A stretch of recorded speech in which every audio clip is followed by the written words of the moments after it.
Waffles.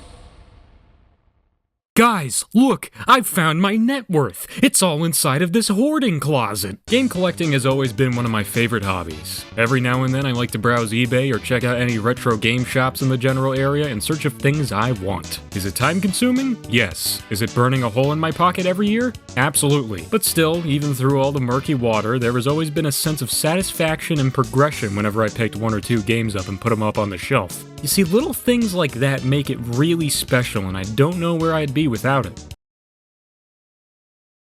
Roughly the same place. So today I want to talk about the art of video game collecting from my perspective to help show my experience in the collecting market. This hobby is not all just fully grown men in their mid-20s who have nothing better to do with their lives. That's only a good 85%, I'm cool, I swear. I want to say that my interest in collecting retro video games came into my life around 2019 or so. However, I was already interested in retro video games long before then. You see, I was born in 2008, and throughout my years growing up, I grew up in an internet landscape that was going through the motions of what some people would like to call the big retro boom of the 2010s. Basically, it meant that a lot of people who grew up with the NES and Super Nintendo generations of consoles were getting to the age where they were getting nostalgic for these kinds of games again. And despite not being around during those consoles' heydays, I was really interested in those old games. I wanted to play them beyond emulators on my grandma's terrible computer. I wanted the real deal. Just something about seeing these old game cases, their artwork, the manuals, the fuzzy TV picture, all of it made me squee. It was just this indescribable feeling that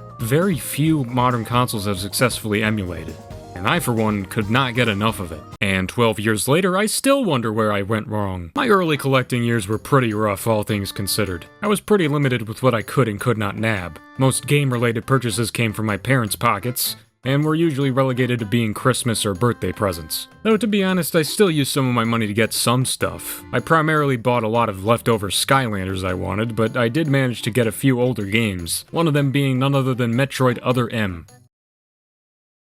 Things from my collecting journey only really picked up after I rediscovered my interest for the Nintendo GameCube. Just as a whole, the GameCube was a console that was shrouded by a lot of mystique for me. I heard not very many people talk about it beyond conversations regarding Smash Melee or The Wind Waker, so as a whole, the library was very foreign to me. It wasn't until I discovered that certain models of the Wii can play GameCube games that I really wanted to start collecting GameCube stuff. And I did in 2022 with a copy of Super Mario Sunshine that I bought at a retro game store that was coupled as an arcade in Anaheim. It was an early birthday gift for me, so I got home from my vacation and put it in my Wii.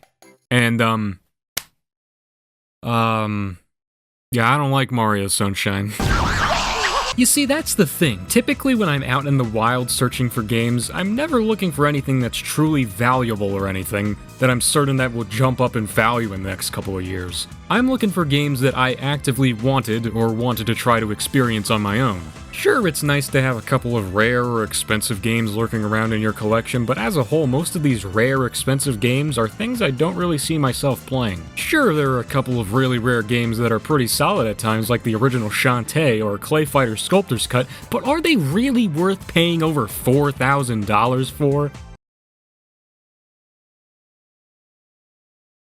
I will get back to you on that one. And another thing I think a lot of people forget about is that not every expensive game you find is necessarily rare. Just because F-Zero GX is $80 doesn't mean it's a hard find. If you go on eBay and look this game up, you'll find plenty of people selling it. It's not rare, but it's just something that people want to buy. See, demand is what keeps this entire market alive, for better and for worse. While you'll be paying far more for something that's ultimately worth a whole lot less in the long run, the fact that there's a genuine high demand for this stuff shows that there's an interest for these games. And you know what? Maybe that's a good thing. So with all that in mind, I'm sure you could begin to grasp where my interests lay when it comes to what I bought in these early stages of my collecting journey. Over the course of the next couple of months of 2022, I grabbed copies of Smash Bros. Melee and Mario Kart Double Dash and stored them accordingly in my mess of a collection cabinet.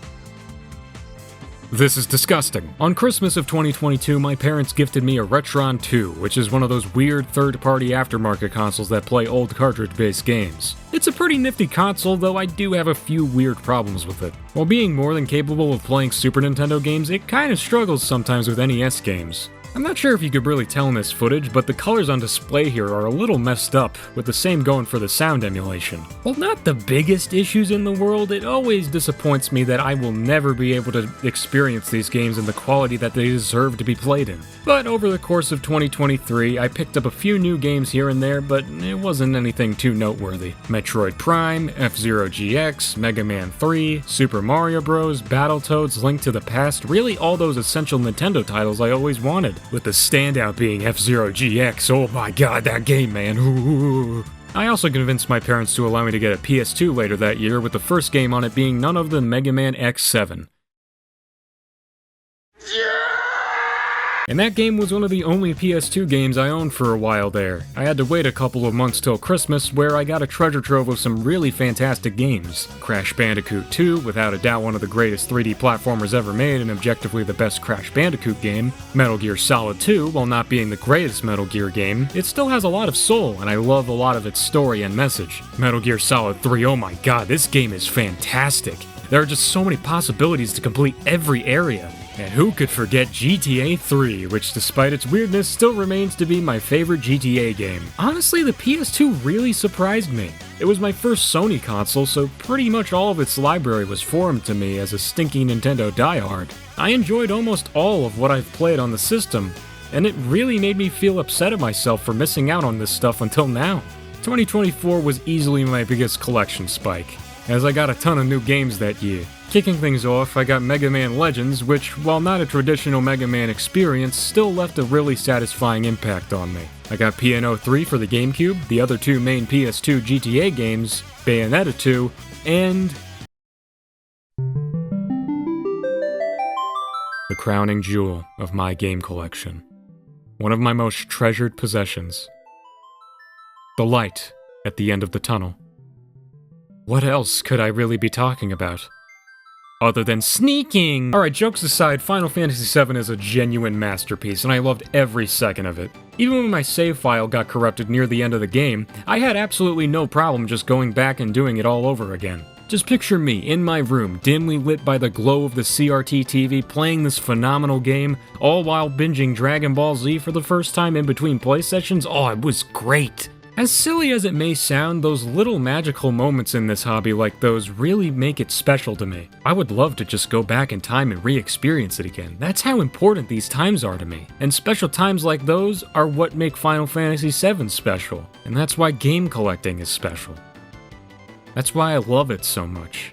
And then Dirge of Cerberus, that game's real funny. Yeah, so pretty much the rest of that year was just me picking up surplus PS2 and GameCube games that I wanted to try out, which led me to get some really poor financial decisions, like with Dirge of Cerebello over here. Final Fantasy VIII? Yeah, not a good time. PNO 3? No wonder nobody bought it. Lupin III, Treasure of the Sorcerer King? It's Metal Gear Lupin, everybody. Crash Bandicoot, The Wrath of Cortex? Yep, it sure is. Dragon Ball Z Budokai 1 and 2? Oh, you bet it sucks. Dirge of Cerberus, Dirge of Cerberus, Dirge of Cerberus.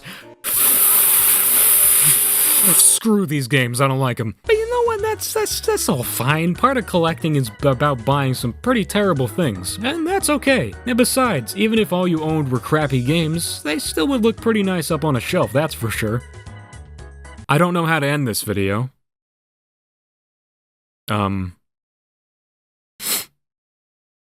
Okay, bye.